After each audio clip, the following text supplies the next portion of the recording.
The Melissa Caddick inquest is exploring a case that's been the subject of court proceedings, speculation and conspiracy theories.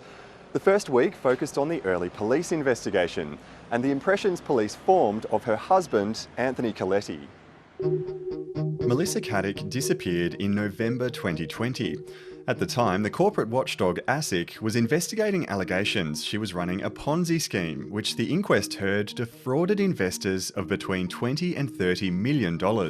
These belong to Anthony. These belong to me. Yep. Bodycam footage of a police raid on her Dover Heights home was played to the court. Police seized foreign currency and expensive jewellery. I'd say they're all high value. The raid happened on a Wednesday. Brilliant, thank you. 2 days later, Anthony Coletti reported his wife missing 30 hours after he claimed to have last seen her. He told police he had too much work on to go to the station to file the report. The first two constables to visit him felt uneasy about his story. When was the last time that you saw her? Tuesday night. A more senior officer arrived as backup.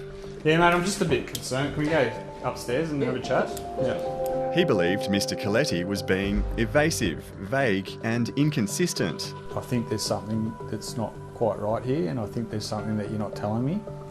I really want you to tell me if there's anything that's going to help us find where she is. If there was something, I would tell you. Mr. Coletti hasn't been charged over his wife's disappearance. At the inquest, police have faced questions about the initial investigation. Detective Sergeant Michael Kiner, the first officer in charge for a brief period, didn't press Anthony Coletti on inconsistencies in his story. He told the court his wife was missing, and I took that into consideration. Another senior police officer, Gretchen Atkins, expressed concern that the early investigation focused too narrowly on the theory that Melissa Caddick had gone to ground. She said she was surprised a 92-page ASIC affidavit detailing the fraud allegations was only sought by police 3 months after the disappearance.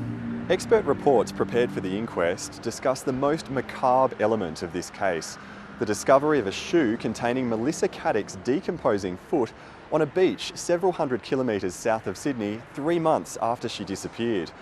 An oceanographer explained the conditions and currents at the time, and an orthopaedic surgeon believed it would be extremely difficult for an untrained person to amputate their own foot. But the counsel assisting has already flagged the possibility of an open finding, and that could mean the mystery of what happened to Melissa Caddick could remain unsolved.